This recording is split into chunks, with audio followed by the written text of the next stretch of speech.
fronteras de este año. Comentábamos ayer con el hermano Serrano que realmente es un milagro para nosotros, porque ya tenemos algunas vías recorridas, que todavía estemos hoy aquí, respirando y algunos caminando con alguna dificultad, pero caminando todavía. Así es que es una bendición. Es una bendición y más grande para mí, porque me tocó abrir el año compartiendo con ustedes la palabra de Dios. Así es que los voy a invitar a que busquemos en nuestras Biblias en la carta del apóstol Pablo a los Colosenses. Les comentaba yo a mis hermanos de mi clase que yo tenía como 2 meses estudiando este tema, buscando información, porque encontré unos versículos muy difíciles y sin imaginarme que íbamos a estudiar en ese primer trimestre las cartas de Filipenses y Colosenses, y allí viene mucha información que yo anduve busque. ¿Sí? Vamos a ir al capítulo 1 y vamos a leer 7 versículos. Colosenses capítulo 1, y vamos a leer del versículo 24 al 29. Cuando lo tengan, me dicen amén como es. Amén. Dice el apóstol Pablo: ahora pues me gozo en lo que padezco por vosotros, y cumplo en mi carne lo que faltaba de las aflicciones de Cristo por su cuerpo, que es la iglesia, de la cual fui hecho ministro según la administración de Dios que me fue dada para con vosotros, para que anuncie cumplidamente la palabra de Dios, el misterio que había estado oculto desde los siglos y edades, pero que ahora ha sido manifestado a sus santos, a quienes Dios quiso dar a conocer las riquezas de la gloria de este misterio entre los gentiles, que es Cristo en vosotros, la esperanza de gloria, a quien anunciamos amonestando a todo hombre y enseñando a todo hombre en toda sabiduría, a fin de presentar perfecto en Cristo Jesús a todo hombre, por lo cual también trabajo luchando según la potencia de Él, la cual actúa poderosamente en mí. Padre nuestro, una vez más te damos gracias, Señor, por tu palabra. Gracias porque en ella encontramos consuelo, Señor, para nuestras vidas. Gracias porque nos has permitido, Señor, estar aquí. Y seguramente tienes un propósito para cada uno de nosotros. No estamos aquí por casualidad, sino que tú, Señor, nos has traído para enseñarnos lo que tú deseas de nosotros. Que tu Espíritu Santo esté con nosotros y nos abre el entendimiento, Señor, para poder comprender tu palabra, para poder hacerla nuestra, Señor, y pueda así actuar en nuestras vidas. Te lo rogamos en el nombre de Jesús. Amén.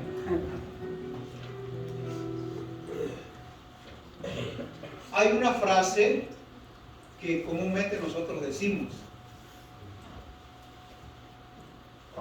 ¿será que valió la pena? ¿Será que vale la pena? Y yo quiero hacerles este reto hoy. Cuando salgamos de aquí, cada uno hagámonos con honestidad la pregunta: ¿valió la pena estar aquí este primer sábado del mes y del año? ¿Realmente valió la pena? ¿Vale la pena que yo me levante temprano cada día y busque a Dios a través de mi vida? ¿Vale la pena que el día sábado yo me levante temprano y me tenga que cambiar y ponerme una ropa que no me gusta ponerme? Pero me la tengo que poner. porque voy a la casa de Dios. ¿Realmente vale la pena que yo entienda que esta es la casa de Dios? Pues un simple lugar donde me reúno con mis hermanos y compartimos ciertas cosillas. ¿Vale la pena sacrificar mi yo por causa de Jesús? Es una pregunta que yo quiero que ustedes hagan cuando salgan de aquí.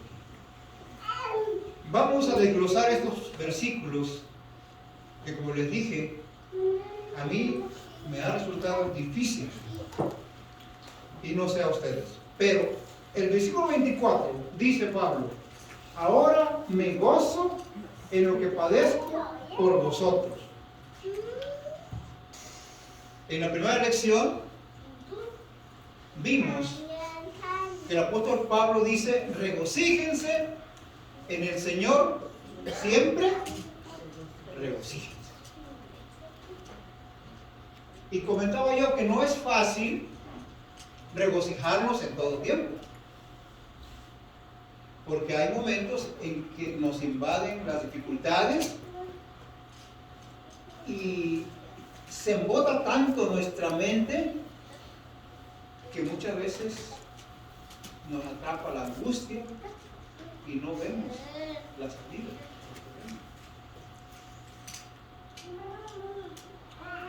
Cuando deberíamos estar más serenos y en medio de la prueba sentir gozo por la prueba. Pero para eso quizás necesitamos ser masoquistas, o necesitamos confiar como confiaba Pablo en Dios.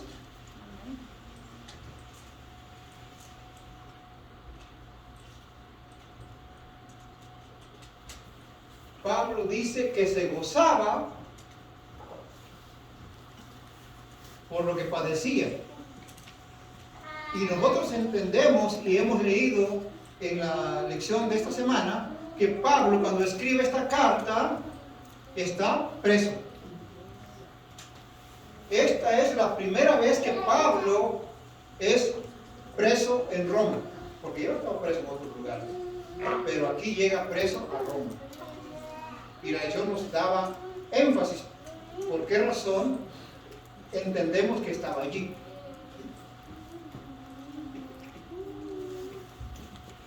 Y les comentaba que las prisiones de aquel tiempo no eran como las prisiones de hoy, al menos en Estados Unidos. Porque les decía yo a mis hermanos que en México, al menos en mi tiempo, ahora es diferente. En mi tiempo, las prisiones eran duras.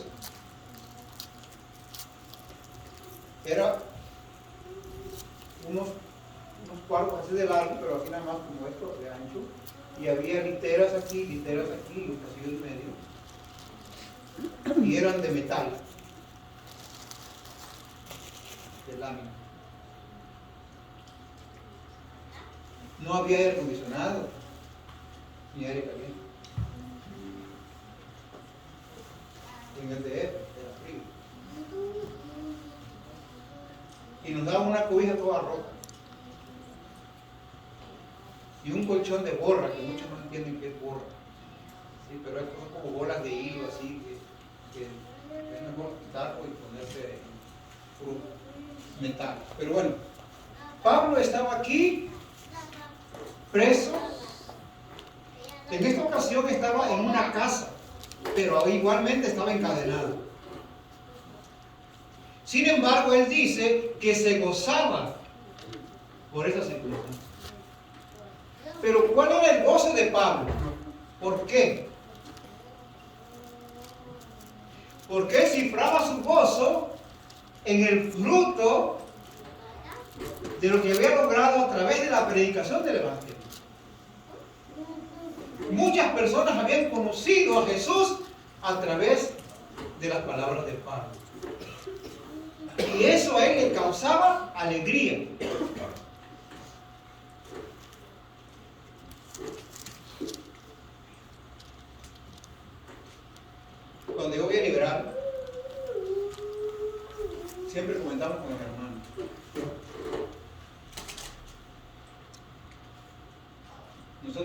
tratábamos de llegar a Siria a liberar una hora, todos los sábados.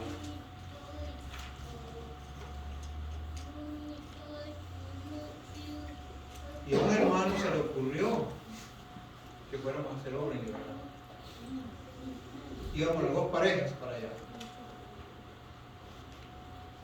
Y nos daban permiso ahí los güeritos a juntarnos ahí nosotros los cuatro. Ahí tenemos escuela sabática y culto divino.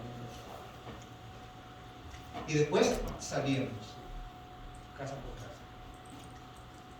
En tiempos de frío como este y en tiempos de calor en verano. Y yo me preguntaba, no vamos a lograr nada, porque la gente iba dura.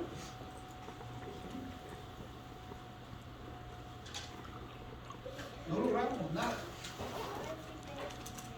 Pero pues llegó un pastor, porque en un principio no tenía pastor la iglesia de los anglos, llegó el pastor.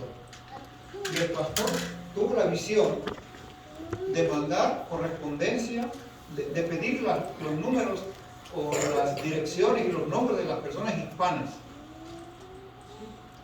Y él mandó tarjetas para quienes querían recibir estudios bíblicos. Y entonces sí, llevaban más seguros a las casas. Y mucha gente quería estudiar. Mucha gente quería estudiar. Pero no los conocíamos. Antes nosotros buscábamos casas. Y encontramos personas que fueron receptivas a la palabra. Y ahora hay libertad.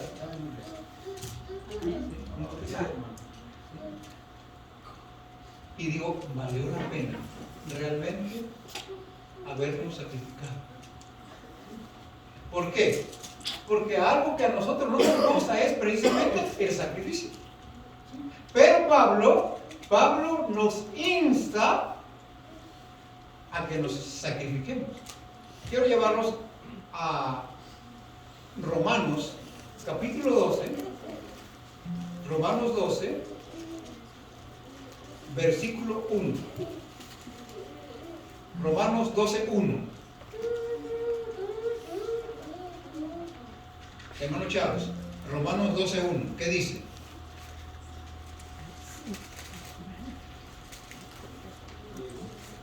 Así que hermanos, os ruego por la misericordia de Dios que presentéis vuestros cuerpos en sacrificio santo, agradable a Dios, que es vuestro racional culto. Que es vuestro racional culto. O sea, dice Pablo, por lo bueno que es Dios con cada uno de nosotros, ofrezcan sus cuerpos en sacrificio vivo. En este tiempo de tanto frío, no es tan fácil salir de la casa. Pero debemos de hacer un sacrificio por las misericordias de Dios. Pablo apela siempre a la bondad de Dios, a lo bueno que es Dios con nosotros, ¿sí? A que nosotros correspondemos de alguna manera a esa bondad. ¿Sí? Entonces, encontramos aquí, ¿sí?, que vale la pena el sacrificio. ¿Sí? Vamos a ir a 2 Corintios capítulo 11, hermano Serrano, 2 Corintios capítulo 11, del versículo 23 al 28, un poquito largo. 2 Corintios 11, del 23 al 28. Ahí Pablo enumera todo lo que a él le pasa, ¿sí?, y que para él no es nada por el resultado de estos sufrimientos. ¿Qué dice, hermano? Son ministros de Cristo, como si estuviera loco hablo. Yo más en trabajos, más abundantes, en azotes sin número, en cárceles, más en peligros de muerte, muchas veces. De los judíos 5 veces he recibido 40 azotes menos uno. 3 veces he sido azotado con vara, una vez apedreado, 3 veces he padecido naufragio, Una noche y un día he estado como náufrago en alta mar, en camino muchas veces, en peligros de ríos, peligros de ladrones, peligros de los de mi nación, peligros de los gentiles, peligros en la ciudad, peligros en el desierto, peligros en el mar, peligros entre los falsos hermanos, en trabajos, fatigas, en muchos desvelos, en hambre, sed, en muchos ayunos, en frío y en desnudez. Y además de otras cosas, lo que sobre mí se agolpa cada día, la preocupación por todas las iglesias. O sea, dice Pablo, todo esto ha sufrido, pero lo que más me preocupa es cómo están ustedes. O sea, qué amor del apóstol Pablo, primeramente por Dios y después por los hermanos. Algo que a mí me pasa.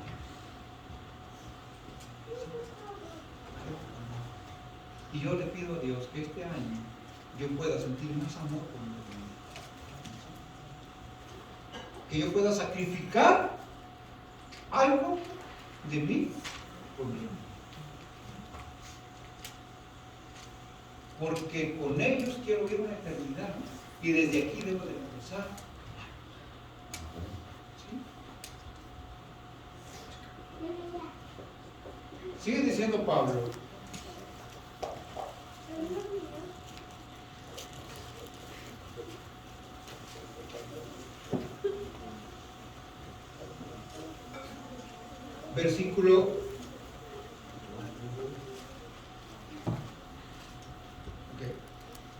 Versículo 25 dice, de la cual, perdón, estoy en 24, dice, este es lo más difícil para mí y no sé para ustedes.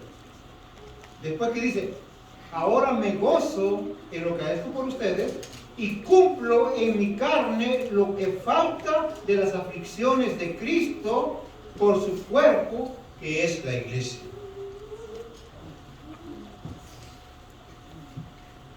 Pablo dice que cumple lo que faltaba de los sacrificios de Cristo por la iglesia.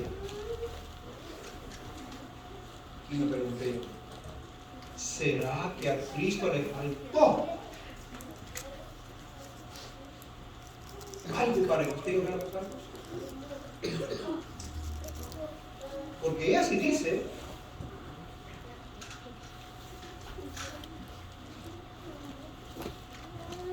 dice el apóstol Pedro, que Pablo escribe tan filosóficamente que muchas veces dice, los indoctos como yo, tergiversamos.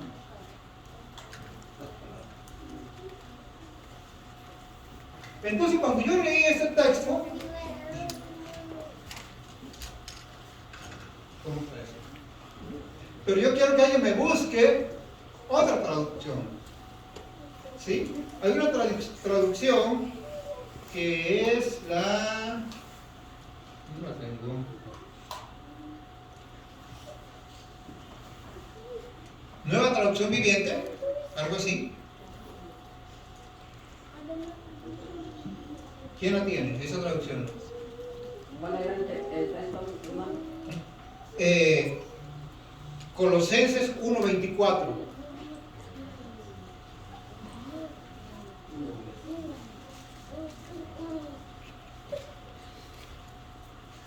Para que nosotros podamos entender realmente lo que Pablo está diciendo en este texto o en esta traducción.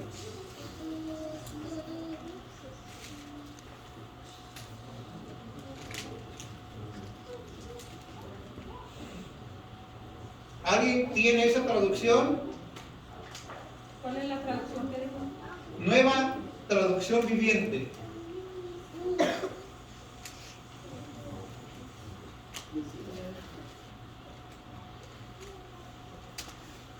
¿Cuál es la cita bíblica? Colosenses 1:24.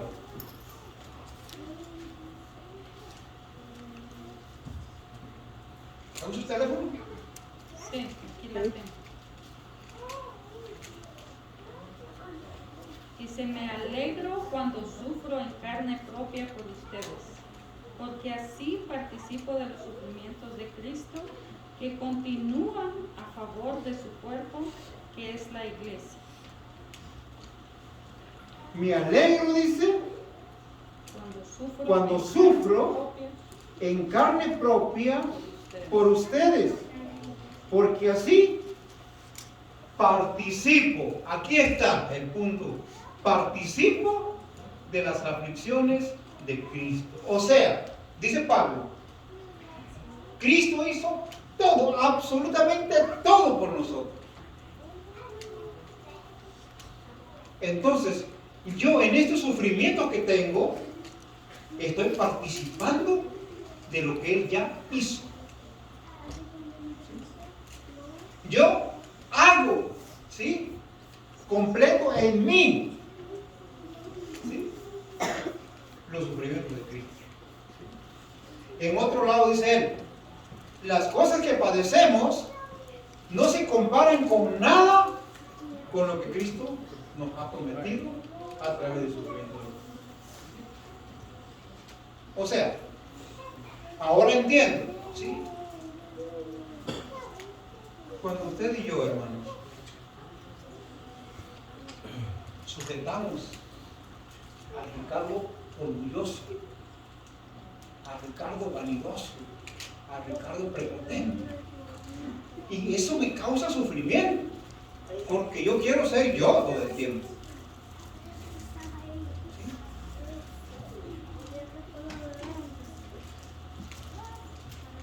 Pero cuando yo sacrifico algo de mí, estoy participando.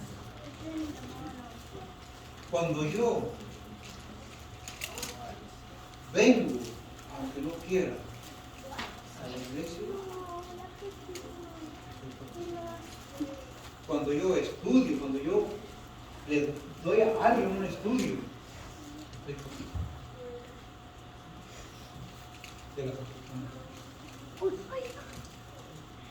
¿Por qué? Porque el punto principal por el cual Cristo vino es por todos y cada uno de nosotros con el fin de salvar. Pero por aquel grupito que lo aceptó, ¿sí?, es donde más se preocupa. Ellos conozcan cada día más y se abracen cada día más de su Salvador. Entonces ahora sí entendemos lo que quiso decir Pablo aquí. ¿Sí? Gálatas capítulo 6, verso 16. ¿Quién lo tiene? Gálatas 6, 16. Perdón, 6, 17.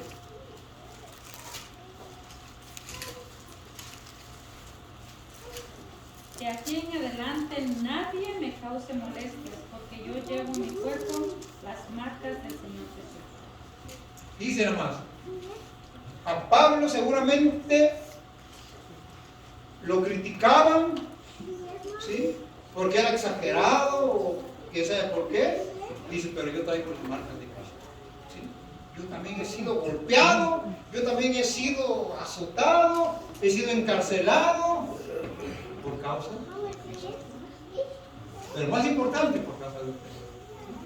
Porque Pablo antes le iba bien, pero cuando se encuentra con Cristo y entiende realmente cuál era el propósito de lo que Dios tenía para con él, ¿sí?, hay un cambio extraordinario en su mente y comienza entonces a predicar a este Cristo que se le apareció.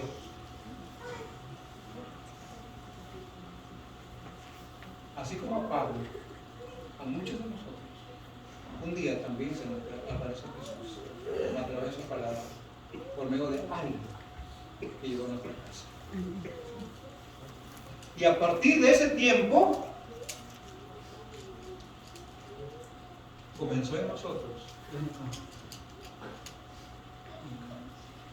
¿Sí? Y ahora nosotros también debemos ser como Pablo, versículo 25. De la cual, o sea, de la iglesia, fui constituido o hecho ministro según la administración de Dios que me fue dada para con vosotros, para que anuncie cumplidamente la palabra de Dios.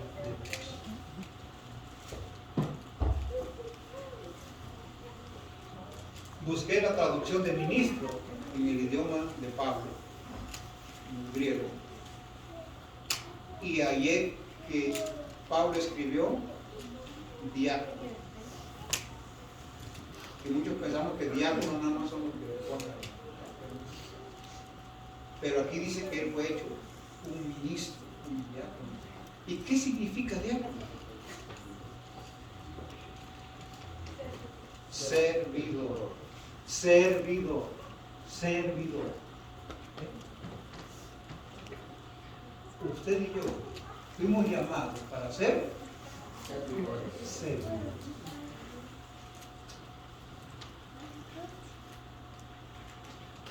Solamente cuando usted sirve, sirve. ¿Verdad?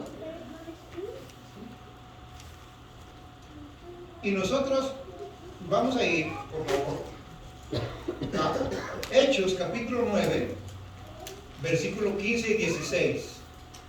Alguien que me lea Hechos 9, 15 y 16. Sin embargo, el Señor Jesús le dijo: ve, porque yo he elegido a ese hombre para que me sirva. Él hablará de mí ante reyes y gente que no me conoce, y ante el pueblo de Israel. Yo me voy a mostrar lo mucho que va a sufrir por mí. Cuando Pablo está ciego, ¿sí? Y Dios llama a Ananías y dice: ve con él. Pero Señor, ese tipo es malo. Yo le digo: Gil, ahora hay un cambio. ¿Por qué? Porque yo ya me di a conocer. Y sobre estas palabras le dijo Ananías a Pablo: ahora ya no vas a andar persiguiendo a nadie, ahora tú.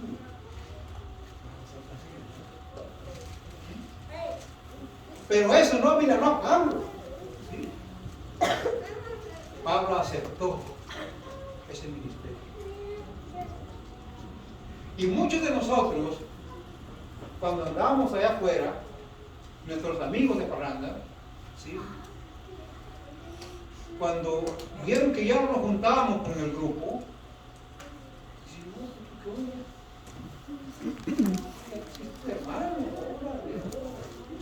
y empiezan las burlas.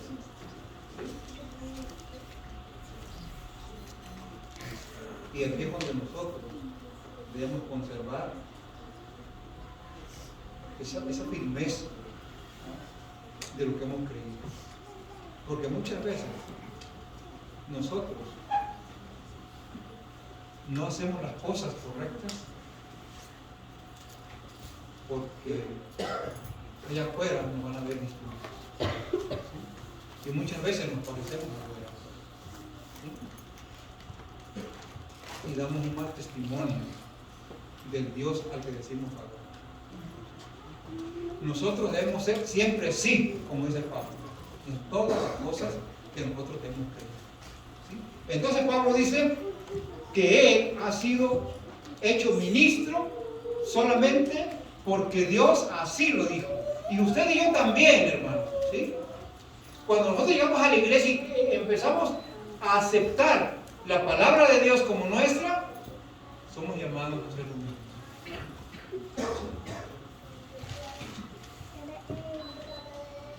Y tenemos una promesa. Jesús dijo: yo estoy con ustedes todo el tiempo.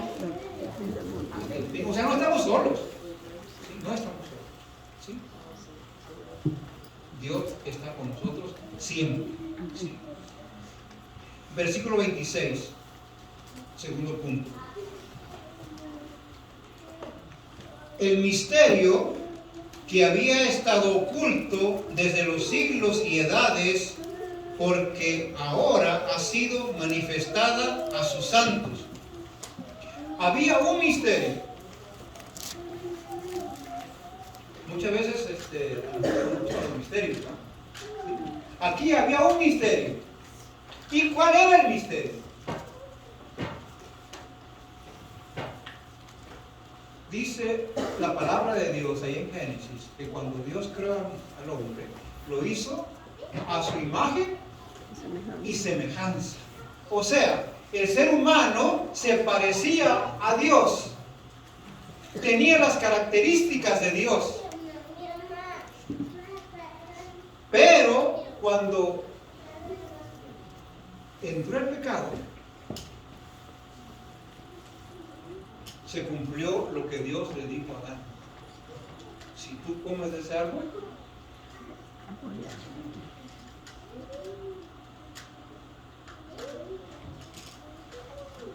y Adán murió espiritualmente, porque ya no tuvo esa conexión con Dios, se rompió.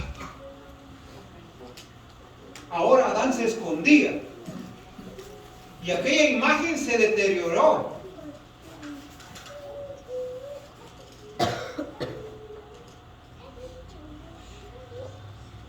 Pero el misterio era que a través de Jesús aquella imagen pudo otra vez restablecerse. Versículo 27. A quien Dios quiso dar a conocer las riquezas de la gloria de este misterio entre los gentiles, que es Cristo en vosotros, la esperanza de su gloria. Ese es el misterio. ¿Entienden? Vamos a ir a una cita más que nos aclara este misterio. Efesios capítulo 3, versículos del 3 al 7. Efesios 3, del 3 al 7. Si alguien puede leer, Efesios 3, del 3 al 7.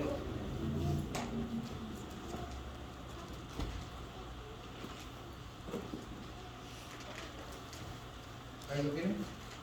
Que por revelación me fue declarado el misterio, como antes lo he escrito brevemente, leyendo, lo cual podéis entender cuál sea mi conocimiento en el misterio de Cristo. Misterio que en otras generaciones no se dio a conocer a los hijos de los hombres, como ahora es revelado a sus santos apóstoles y profetas por el Espíritu. Que los gentiles son coherederos y miembros del mismo cuerpo y partícipes de las promesas en Cristo Jesús por medio del Evangelio, del cual yo fui hecho ministro por el don de la gracia de Dios que me ha sido dado según la operación de su poder. Este es el misterio. Porque el pueblo de Israel creía que ellos eran los privilegiados y dueños absolutos de la salvación.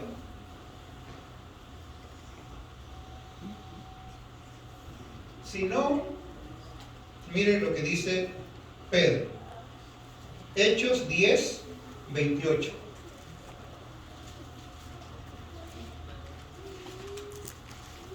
Hermana Felicitas, Hechos 10, 28.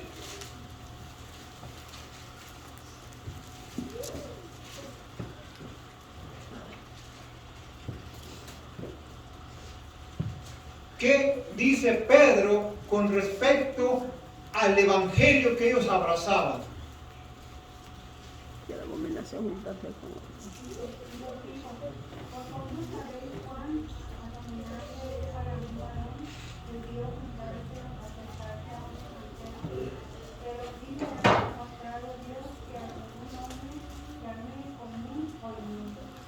Este es el misterio, ¿sí? Ahora, dice, ustedes tienen que darlo a conocer a estas personas. Ese misterio también lo recibimos nosotros, ¿sí? Nosotros, que en un tiempo, no conocíamos a Dios. que en un tiempo vivíamos como si la vida fuera solamente una. Pero cuando nosotros entendimos que hay un misterio, ¿sí?, que usted y yo podemos parecernos a Dios, es emocionante. Es emocionante, hermano. ¿Sí?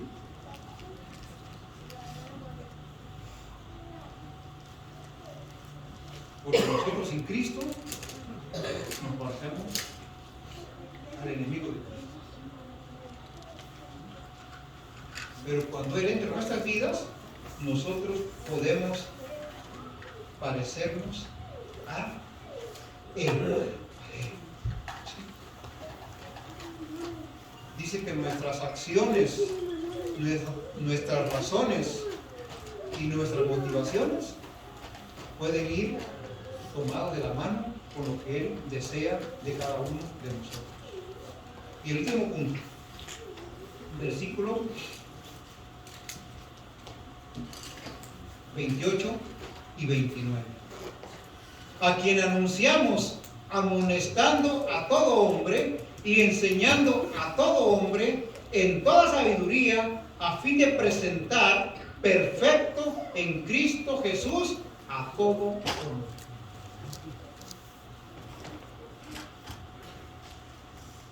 Cuando dice el apóstol Pablo, ¿sí?, que nosotros, los que conocemos de la palabra de Dios, ¿sí?, somos llamados a amonestar, pero amonestar es anunciar, no regañar, es dar a conocer, ¿sí?, a todo hombre, y enseñando, dice Pablo, a todo hombre en toda sabiduría, a fin de presentar perfecto. Pero para que usted y yo podamos presentar en esta condición a estos hombres, ¿cómo debemos estar nosotros?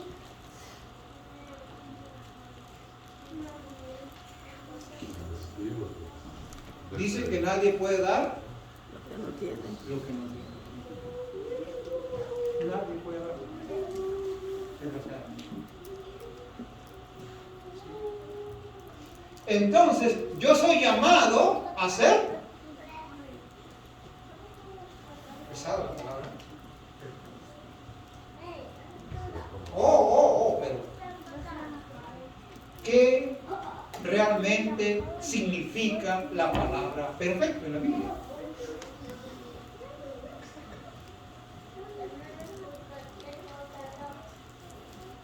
Y Pablo utiliza una palabra en griego que se llama peleios. Peleios.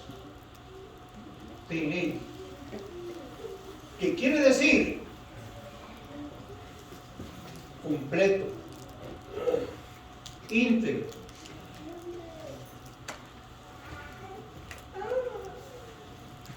Maduro. Eso quiere decir la palabra perfecto aquí. Usted y yo debemos ser personas maduras.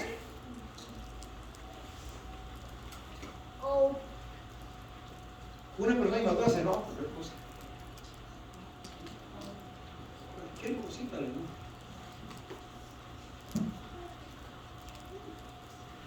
Una persona madura analiza las cosas, las digiere, ¿sí?, y saca lo bueno de todo eso. Nosotros somos llamados a esto, hermano, ¿sí?, para que nosotros podamos presentar a otras personas íntegras. Primero tenemos que ser íntegros nosotros mismos. Nosotros debemos de ser maduros, completos e íntegros. No es que sea perfecto, que eso de esos que ya le tienen aquí ese aura, ¿no?, que ya van a canonizar como santos. La razón decía que no es eso, es lo que realmente la Biblia dice sobre santos.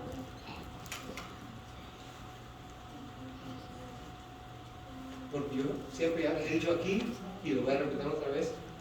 Cuando estaba en liberal, y estaba yo predicando también, un hermano se paró, bien valiente, y dice: hermano, nadie es perfecto. Solo Dios es perfecto. Y entonces yo dije: hermano, ahí en Job, capítulo 1, verso 1, ¿qué dice? Que Job era perfecto. Entonces, ¿qué pasó aquí? En Mateo capítulo 5, verso 48 dice: sed perfectos como tu Padre celestial es perfecto. perfecto.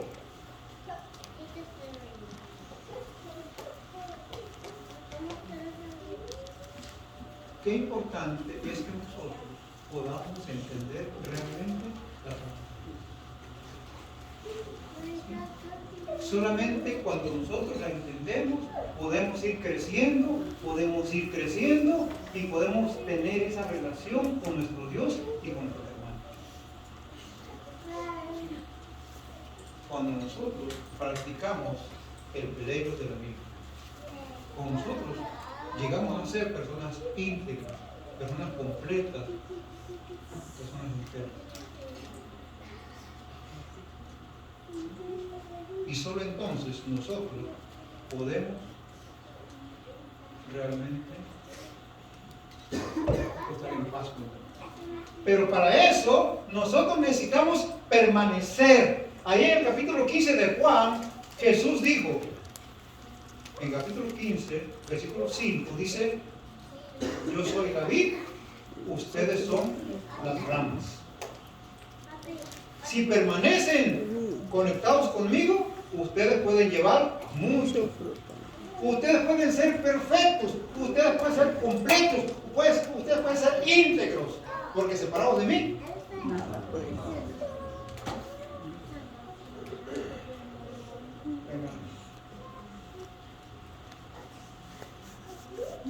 a mí me falta mucho.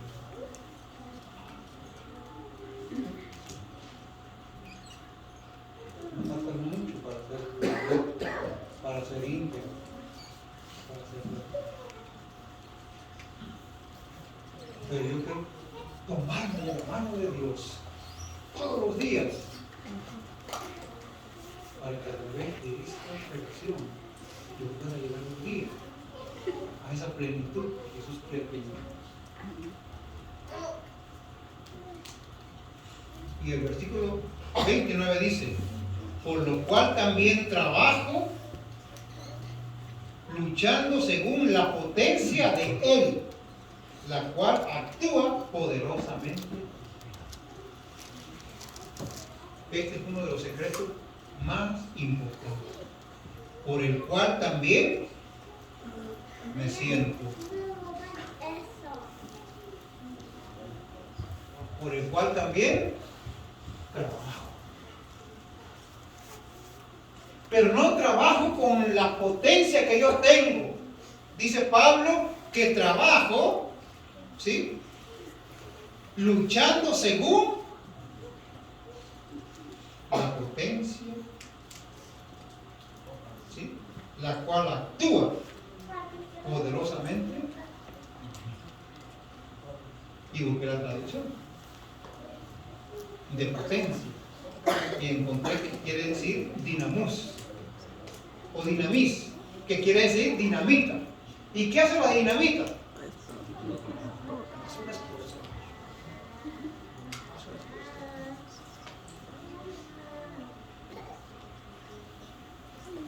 Yo recuerdo que cuando yo me bauticé, yo realmente me dio mucha alegría. ¿Sí? Yo sentí que ahora sí el mundo era mío. ¿Sí? Me acuerdo que yo pedía en aquel entonces como 20 centinelas extra y los repartía yo a mis compañeros. Yo trabajaba en una constructora y ahí tenía puros hispanos, puros mexicanos ilegales eran. ¿Sí? Y a todos les daba yo centinelas. ¿Sí? Había un ferviente amor conmigo. ¿Sí? Y ellos eran zacatecanos de hueso colorado, de esos católicos que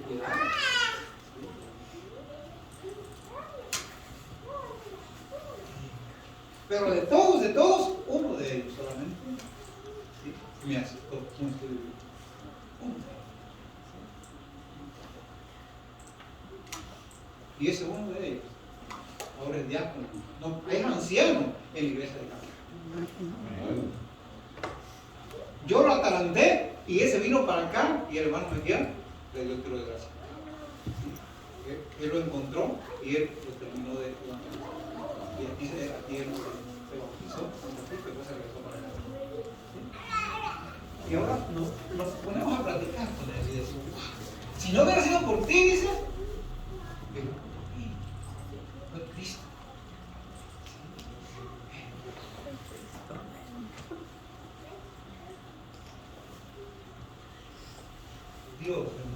Dios nos da toda la potencia que nosotros le pidamos para poder decirle a otros que Él viene pronto. Amén.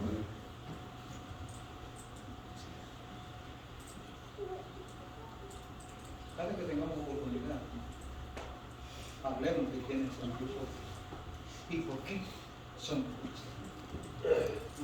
¿Quién es el que actúa en nosotros con esa palabra? Quiero terminar con un texto.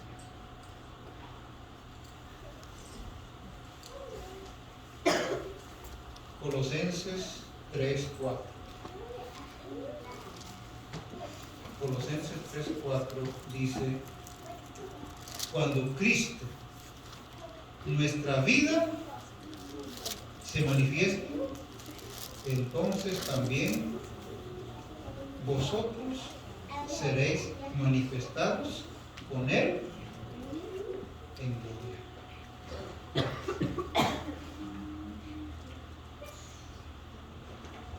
Cuando nosotros buscamos qué significa gloria, y gloria significa la misma presencia de Dios, el carácter de Dios, la imagen de Dios.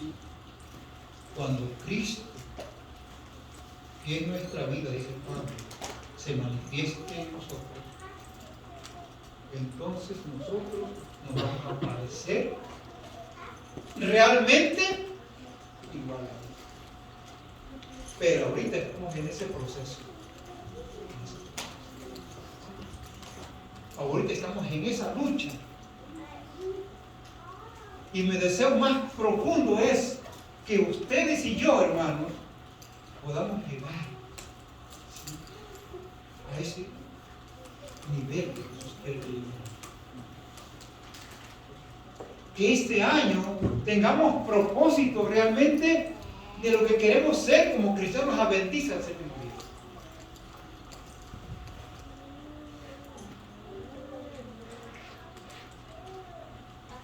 Cuando yo era chavalón, siempre decía que lo que yo hacía era para darme satisfacción.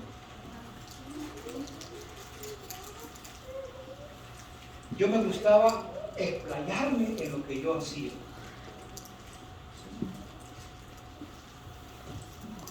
Cuando yo me drogaba, yo me sentía lo máximo, una felicidad.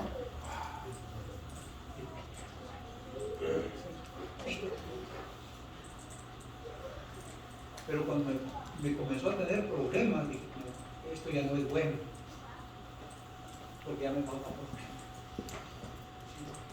Yo tengo que dejar eso.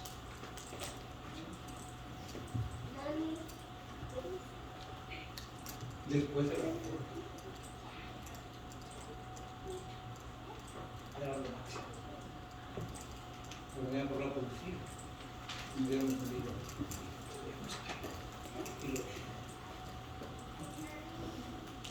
Cuando yo conocí a la iglesia, cuando alguien llegó a mi casa y me dio estudios bíblicos y me mostró a ese Jesús que tanto y tanto me había cuidado hasta allí, y comencé a conocer y dije, esto es bueno. Esto es bueno. Y ahora, hermano, yo le pido a Dios que siempre siga siendo bueno para mí, para la vida de mi familia. Que conocer a Jesús sea lo máximo realmente. No, porque antes yo pensaba que era lo máximo. Jesús es ahora en nuestras vidas. Que este año, ¿sí?, Jesús sea lo más extraordinario que nos haya pasado en la vida, donde nosotros podamos gozarnos. Y con ese gozo, nosotros podamos vivir alegres, ¿sí?, contentos de reírnos. ¿Sí? No venir con una obligación, un ratito,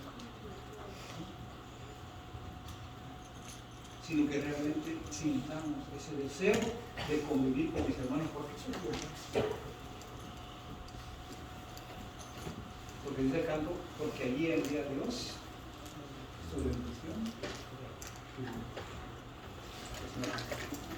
Nosotros de pie y vamos a cantar el canto que ya el hermano tiene programado allá. Y voy a invitar a los cantores. Por favor, ayudarme.